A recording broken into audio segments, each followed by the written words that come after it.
Everybody saw what Nick Saban said about his decision to retire, right? If you didn't, allow me to read it to you because this is a rather revealing and indicative of why I tend to side with coaches in the landscape of college football and why everything is so crazy. The calendar is nuts. But here's something else that cannot be overlooked. So, Nick Saban, after last season, in which, remember, Alabama won the SEC, made the college football playoff, and was in overtime with the eventual national champions. That's the team that Nick Saban decided to leave behind, hang up the clipboard, and stop coaching college football for. Quote, "I thought we could have a hell of a team next year, and then maybe 70 or 80% of the players you talk to, all they want to know is two things.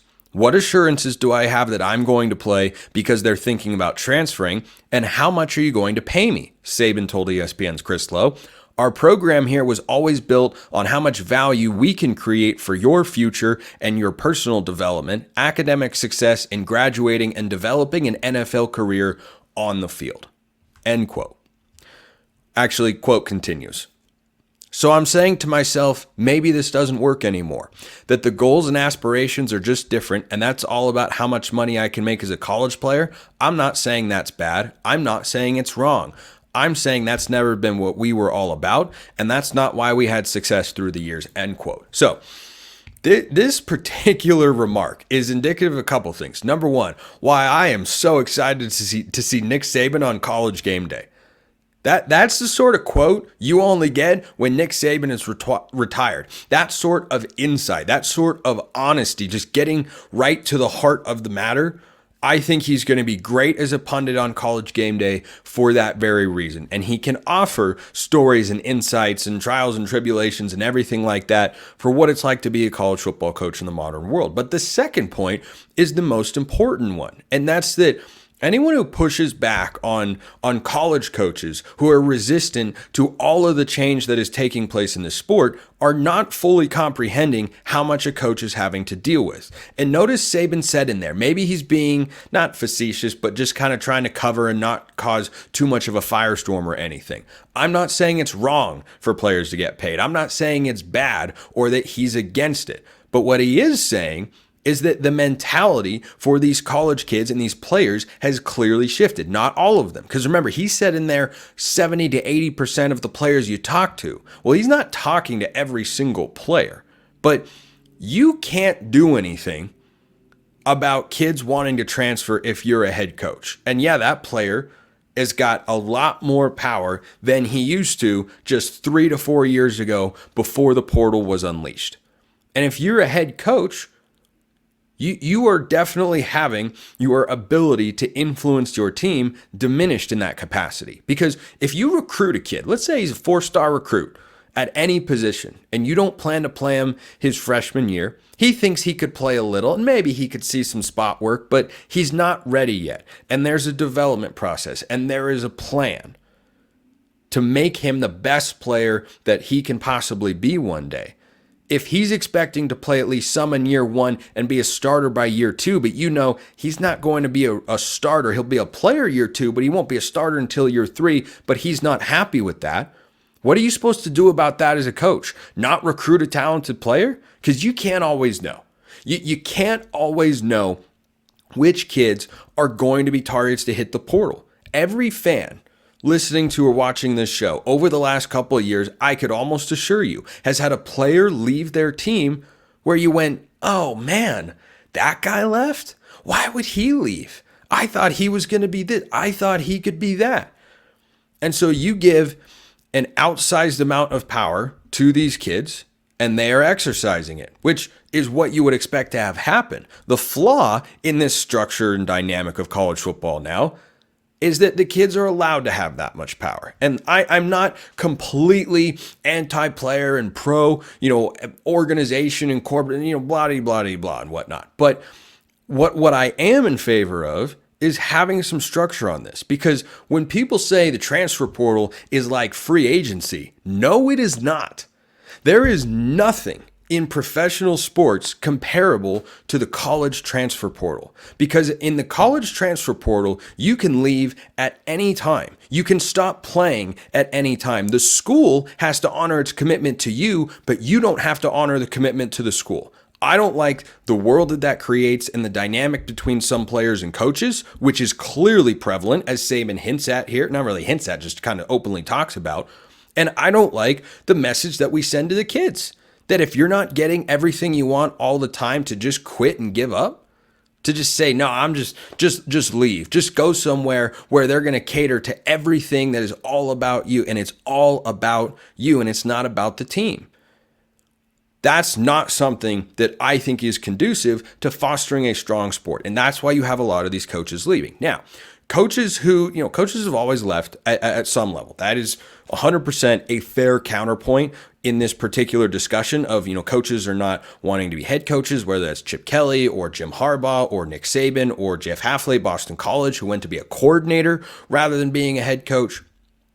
I think that when you look at the college football world that has been created here, there is a power imbalance. And sure, if you want to argue for the first, 30 years of the sport being on TV and whatnot, it was too far in favor of the NCAA and the universities and not enough in the favor of the players, I could probably agree with that assessment. But right now, the pendulum has swung too far to the other side. That, if you think about a grandfather clock, it goes back and forth and back and forth. It needs to come to rest in the middle. It needs to come to rest in the middle, because there is no way that as a coach you can operate as effectively as you possibly can. I just cannot blame coaches who don't want to deal with this stuff, because there is no professional league in which a player comes to a coach and says, are you going to play me and are you going to pay me? And if you don't, I'm going to leave. You can't do that in the NBA. There's a punishment for that. It's called a fine for not playing. At least it should be. I don't think Adam Silver's done a good enough job with that sort of stuff. But you can't just not play. You got to have a reason to not play. This is a one-sided commitment. The school is bound to honor the scholarship. And when NIL money changes hands, if the player kind of bows out on the season, player, as far as I know, in a number of NIL situations that I'm aware of personally, the player just goes on and just gets to keep the money. There's no two-sided commitment. So I think that Saban is getting at something that is really important, which is this power imbalance here is not conducive for a healthy work environment. The calendar in college football puts way too much onus on the coaches. You should not be managing your roster at a time when your season is still ongoing. That's completely and utterly ridiculous. I don't know how anybody could argue that. And if your response is, well, coaches are paid so much money, they're so wealthy in this sort of stuff. Okay, and they're being paid market value. But the amount of work that they have to put into a particular amount of time does not make any sense, and neither does this dynamic. Another legendary coach who's talked about this was Gino Auriemma.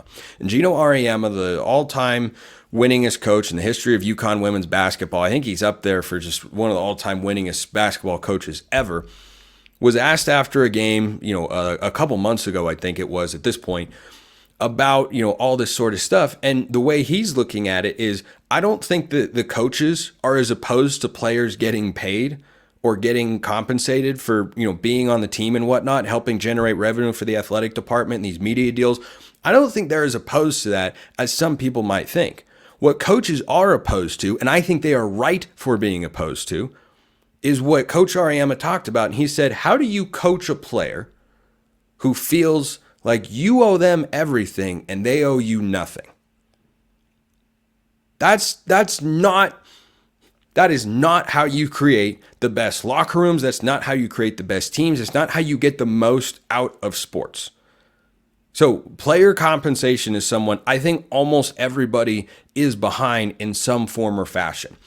But to say that it should just continue on in the way that it has, I mean, this is the best coach in the history of the sport. Driving those people away, not because of NIL and the portal. I don't think that's what Saban looked at and said. I mean, the portal may be a little bit a part of it there, as he alluded to in his comments. But To say that that's a good sign of where your sport is at, I cannot get behind that. There's got to be a commitment that needs to be honored from the player. And remember, these are college kids. What's the point of college? Prepare you for the real world. Well, in the real world, when you don't get something or you don't get everything that you want all the time, you don't always just have the option to just go run somewhere where they're going to pander to you because they need you a little bit more. I don't like the message that sends. I don't like the culture that fosters in college football. And I think coaches have a sufficiently difficult job without dealing with this sort of stuff. And I hope college football is able to make these sorts of changes, and time will tell if they are. Appreciate everyone listening. I'll see you next time. And until then, hope you have a wonderful rest of your day.